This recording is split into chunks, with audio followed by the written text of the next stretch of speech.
presented by Dr. Pepper. And Yogi, a lot of football news here on a Tuesday night. We'll get to Cal and USC in a moment, but let's begin with the second rankings that just came out from the CFP committee. You thought maybe that Oregon could be number 2 this week after their win at UW. They check in at number 3, behind Georgia, behind Alabama. As you look at the top 25, Utah now in. We'll talk about them in a minute, but what'd you make of where the Ducks ended up? Well, I think overall, you take the emotion out of it. It's a perfect landing spot because they're not 4 and kind of on the edge. They're at 3. And seemingly, if they win out, they'll remain there, right? They moved up a slot. The committee clearly values not only their win at Ohio State, something no one had done for years, but they value how they've played as they've gotten healthier, right? Alex Forsythe, their center, came back this past weekend, really dominated Washington in dramatic weather. We saw the rain kind of going sideways, handled the emotion of that game. And to me, Anthony Brown continues to rise up and meet the moment. So unemotionally, it's great. They went out and they're in. The emotional side, and I think a little bit of logical side, would say, well, why didn't they climb Alabama? And I would have loved to have been in the room for that, Ash, because if you look at what happened last weekend and what I referenced in the Washington game, and then what Alabama did at home against LSU, to me, Oregon looked more impressive. And the committee made a flip with Michigan and Michigan State. Granted, one of them lost, but they weren't afraid to make a flip with two teams that had played, or more importantly, how they played the previous weekend. So I was surprised that the Ducks didn't make more of a jump. Of course, there wasn't enough time for Gary Pardo to probably be asked about that, but that's what I would have been most curious about. I think the challenge now is that Bama, they have a weak opponent this weekend in New Mexico State, and then they finish with 2 SEC teams. So basically, it's a bye week to get ready. Oregon doesn't have that luxury. They got Washington State, and that game, it's been back and forth over the last 5 years.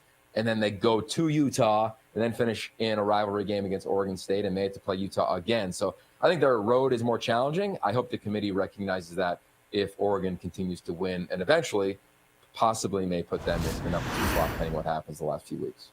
What did you make, Yogs, when you look at the top 25 and you see that Michigan State, that was originally number 3, they obviously lose, but they are now below Michigan, who they own the head-to-head over the Wolverines. So when you look at where Michigan and Michigan State are in week number 2 of the CFP rankings, what's your takeaway from that?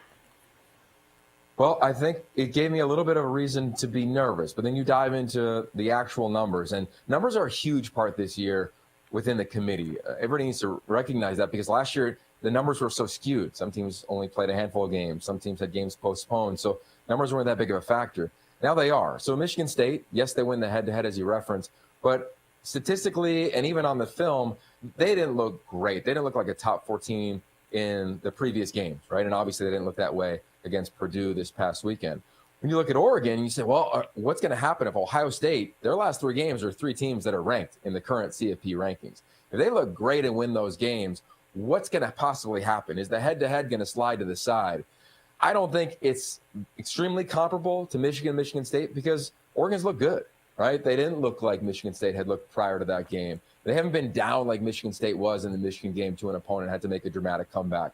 I think their biggest deficit was 14 against UCLA, and they went on a crazy run and took dramatic control of that game. So I'm not crazily worried about that, Ash, but I do have a little bit of pause for concern, and it'll be interesting to see what the committee does if Ohio State does happen to win out in impressive style.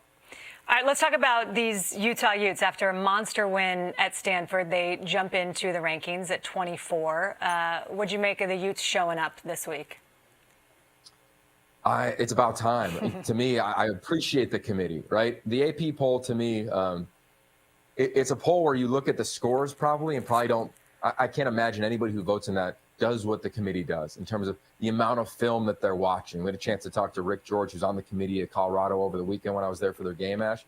And just the amount of tape that everybody watches, they just have a better understanding, in my opinion, a deeper understanding of the program and how teams are playing.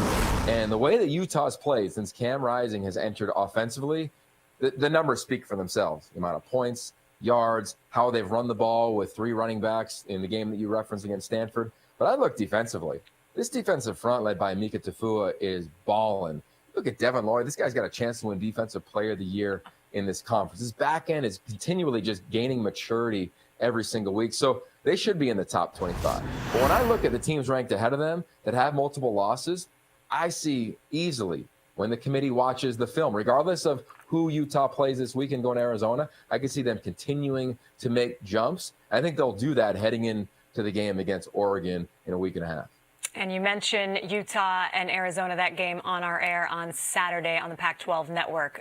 There is a game that is not happening this weekend. News coming out today, of course, that USC and Cal, that game has been postponed due to COVID issues within the Bears program.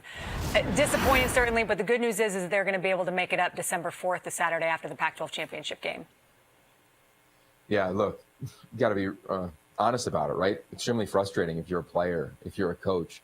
And I just kind of recollect and go back to the moment Justin Wilcox got hired. I remember flying up to Berkeley and sitting down, and my first question was, what's the philosophy of the program? And he said, without flinching, it's about doing what is best for the players, period, end of story. And last week was a challenge to play on the road against Arizona. They were able to do it. Heading into practice this week, Ash, they just didn't have enough players. They didn't have the numbers to be able to prepare accordingly and compete against the USC team that we know is talented. So overall, I support the decision, of course, that was made because it was in the interest of the players. And I love that they didn't just say, hey, USC is going to have a new coach. Cal season, we'll see what's happened. It's been up and down. We don't need to schedule the game. I love that both administrations said, let's make sure we get it in. After what happened last year, the amount of super seniors that have come back to both programs, and to be honest, bowl eligibility will be on the line for the Cal Bears and possibly USC, pending what they do in their two previous games before going to Berkeley. Yeah, and so the next time that Cal will play is November 20th on the farm in the big game, and you will be there, and I will be there, and we are looking forward to that. All right, before I let you go, the thing that you are most looking forward to seeing this weekend is what, Yogs? That's a good question. I'm really excited to watch Washington State off a bye. You know, I think you see where Oregon is ranked, and they're going to get a ton of play, a lot of debate. Let's not forget who they have to play. Jake Dickerson's taking over this program as the interim head coach, Ash, has really galvanized this team. They could have split, they could have been frayed, but they haven't. I can't wait to see how they play in this environment against one of the top teams in the country, and then how Oregon handles it. I think Oregon is a very mature team. I think that Travis Dye is making a case for Offensive Player of the Year in this league with what he's done since the departure of C.J. Verdell, and they know what's at stake now. So this game, I'm going to be glued into that one. I cannot wait to see how the Cougs come out and play, and of course, how Oregon continues to deal with being the primary focus in this league as the team that was picked to be the champs, and right now would be favored to continue to be the champs. Yep, ranked number 3 in the latest CFP rankings. Some more football to play. Yogi, appreciate you as always, my friend. I'll see you on Saturday at the Rose Bowl. Cannot wait.